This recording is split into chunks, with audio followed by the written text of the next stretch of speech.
নমস্কাৰ আজি আপোনালোকক দেখুৱাম আমাৰ কাহৰ হালত তৈয়াৰ হোৱা কেইবিধমান কাঁহ পিতলৰ সামগ্ৰী আপোনালোকে ভিডিঅটো স্কিপ নকৰাকৈ চাব মই আপোনালোকক যিমান পাৰো ভালদৰে দেখুৱাবলৈ চেষ্টা কৰিম এয়া হৈছে কাহৰ স্পেচিয়েল চৰচ কাহি চাওকচোন কিমান সুন্দৰ ডিজাইন আৰু লগত বাতি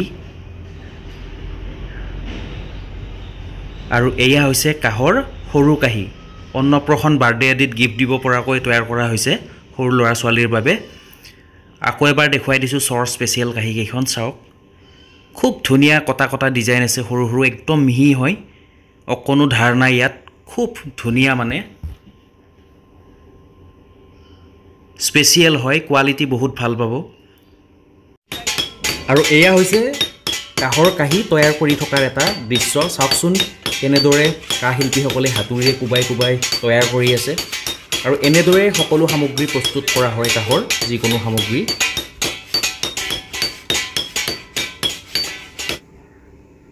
আৰু এয়া হৈছে সফুৰা এয়া মেচিনৰ তৈয়াৰী সফুৰা হয়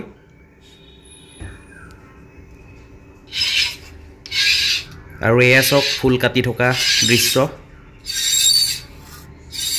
ফুলবোৰ এনেকৈ কাটি থাকে চাওক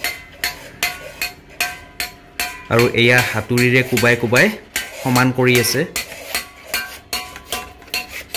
আৰু এইফালে কাটি আছে প্ৰথমতে এনেদৰে কাটি লোৱা হয়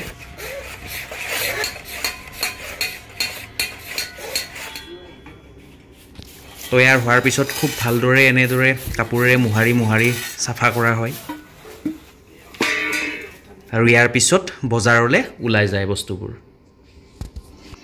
আৰু এয়া হৈছে সিম্পল কাহি সাধাৰণতে আমি সকলোৱে সিম্পল বুলিয়ে জানো কিন্তু আৰু এটা ইয়াৰ কথা আছে ইয়াক জেল কাহি আৰু জেল বাতি বুলিও কোৱা হয় আৰু বহুতে হয়তো এইটো কথা জানে মই এতিয়া আপোনালোকক কৈ দিম কিয়নো এই কাহি বাতি বিধৰ নাম জেল কাহি আৰু জেল বাতি হ'ল আচলতে অসম আন্দোলনৰ সময়ত কাহ শিল্পীসকলে আন্দোলন কৰিছিলে আৰু তেতিয়া তেওঁলোকক জেললৈ প্ৰেৰণ কৰা হৈছিলে আৰু তাৰ পিছত জেলৰ ভিতৰত তেওঁলোকে এই কাহি আৰু বাতিৰ তৈয়াৰ কৰিছিলে আৰু সেই কাৰণে এই কাহি আৰু বাতিক জেল কাহি বুলি কোৱা হয় জেলৰ ভিতৰত থাকি তৈয়াৰ কৰাৰ কাৰণে বা সৃষ্টি কৰিছিল কাৰণে ইয়াক জেল কাহি আৰু জেল বাতি নাম দিয়া হৈছিলে আৰু এয়া হৈছে পিতলৰ কলহ আৰু এই সামগ্ৰীবিধ কিহত ব্যৱহাৰ কৰে আপোনালোক সকলোৱে জানে আমাৰ অসমীয়া সমাজৰ বিয়াত খুবেই এটা প্ৰয়োজনীয় বস্তু কলহ আৰু লুটাও ব্যৱহাৰ হয়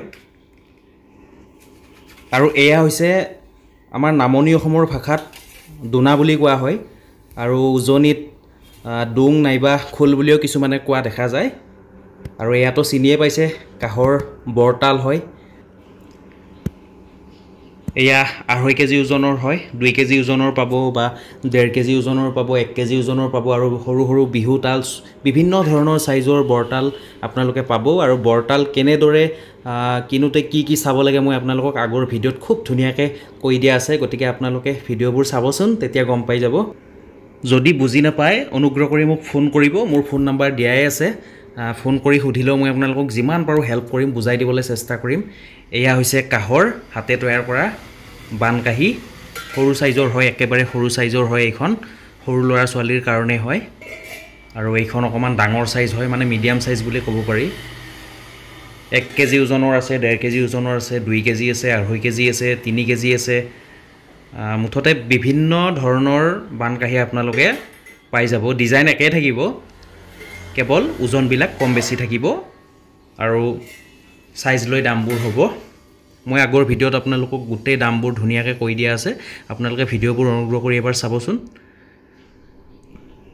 এইখিনিতে মোৰ ফোন নম্বৰটো আকৌ এবাৰ আপোনালোকক কৈ দিছো 9101557034 আকৌ এবাৰ কৈ দিছো 9101557034 এই নম্বৰটোত আপোনালোকে মোক ফোন কৰি দিব পাৰে নাইবা হোৱাটছএপ কৰিব পাৰে আৰু যিকোনো সামগ্ৰীৰ অৰ্ডাৰ কৰিব পাৰে আপোনালোকে আৰু আমি খুব ধুনীয়াকৈ আপোনালোকক পঠিয়াই দিম ইণ্ডিয়াৰ যিকোনো ঠাইলে আমি পঠিয়াই দিয়াৰ সুব্যৱস্থা আছে আৰু তাৰ উপৰিও আমি নেপাল ভুটান আমেৰিকা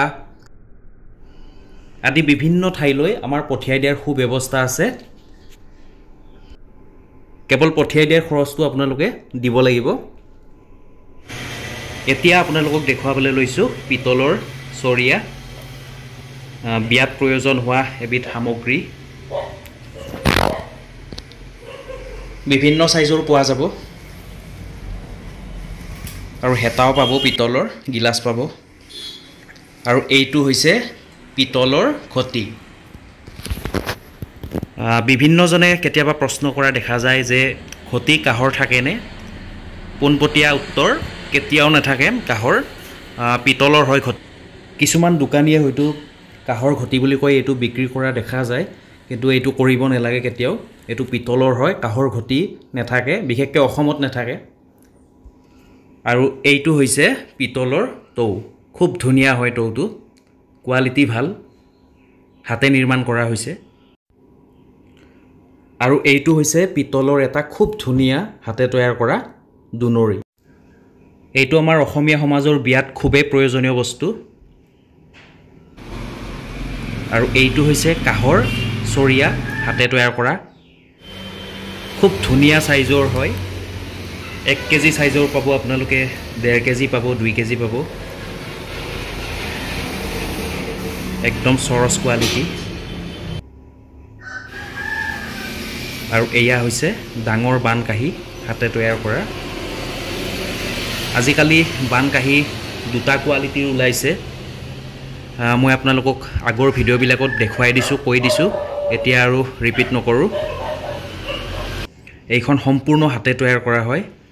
আৰু এয়া হৈছে নিখুঁত কাঁহৰ বাতি, মিডিয়াম চাইজৰ হয়, মানে 300 গ্ৰামমানকৈ আছে এটা বাতিত। আৰু বহল আছে 5 ইঞ্চি। চাওকচোন কিমান ধুনীয়া দেখিবলৈ, একদম গোল গোল হয়। আৰু দ আছে খুব ধুনীয়া।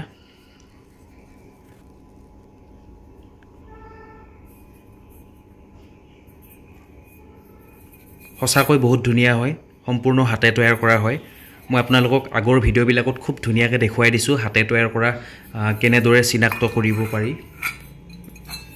আৰু আপোনালোকক এটা অনুৰোধ কৰিছোঁ, আপোনালোকে যেতিয়া কাঁহৰ সামগ্ৰী বা পিতলৰ সামগ্ৰী ক্ৰয় কৰিব, অনুগ্ৰহ কৰি হাতে তৈয়াৰ কৰা সামগ্ৰীহে ক্ৰয় কৰিব। কাৰণ হাতে তৈয়াৰ কৰা সামগ্ৰী কেতিয়াও বেয়া হ'ব নোৱাৰে, সদায় অৰিজিনেল হ'ব।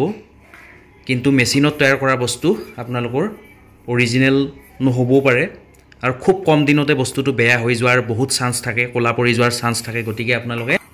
গতিকে আপোনালোকে যিমান পাৰে হাতে তৈয়াৰ কৰা সামগ্ৰীহে ক্ৰয় কৰিব।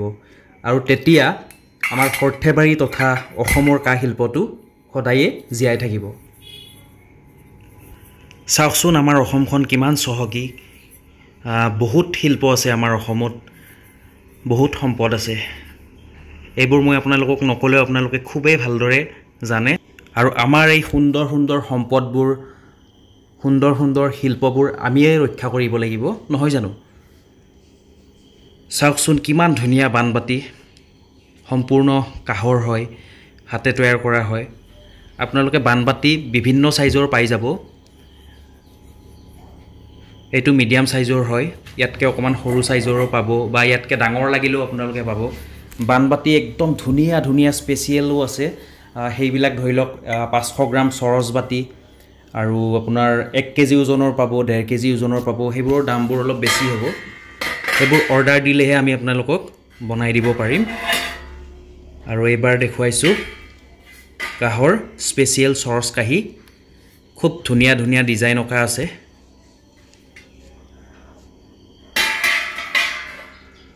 এই কাঁহীকেইখনৰ বহল প্ৰায় 12 ইঞ্চি আছে, আৰু এখনত ওজন প্ৰায় 1 কেজি আছে। আৰু ইয়াৰ দাম মই আগতে আপোনালোকক কৈ দিছোঁ ধুনীয়াকৈ। আৰু এয়াও হৈছে স্পেচিয়েল চৰচ কাঁহী। এইটো অকণমান কটা কটা ডিজাইন আছে। ডিজাইনবোৰ প্ৰায় একেই আছে, অকণমান সাল সলনি হৈছে। আৰু ইয়াৰ ওজনবোৰো একেই থাকিব, দামো প্ৰায় একেই। 12 ইঞ্চি আছে বহল।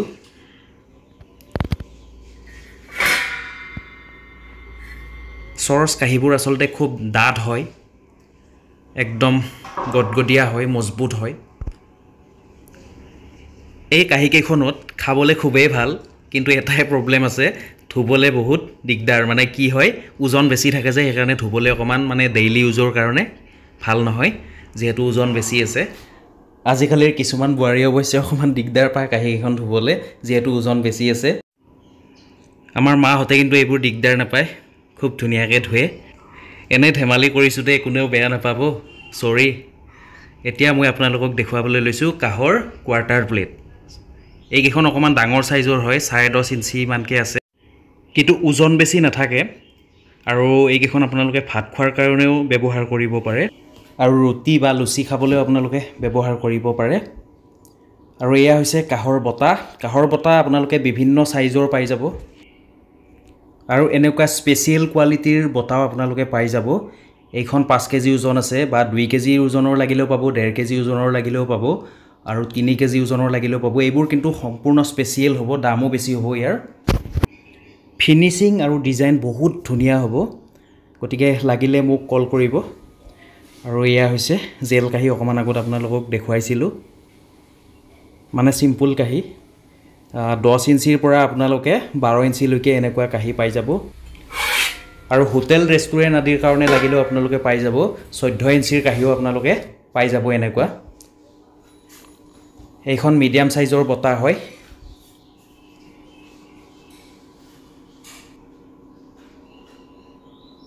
আৰু এয়া হৈছে চৰচ স্পেচিয়েল কাঁহী, কটা কটা আছে, অকণমান ঘনকৈ কটা কটা আছে এইকেইখন। আৰু এয়া হৈছে কাঁহৰ হাতে তৈয়াৰ কৰা লোটা।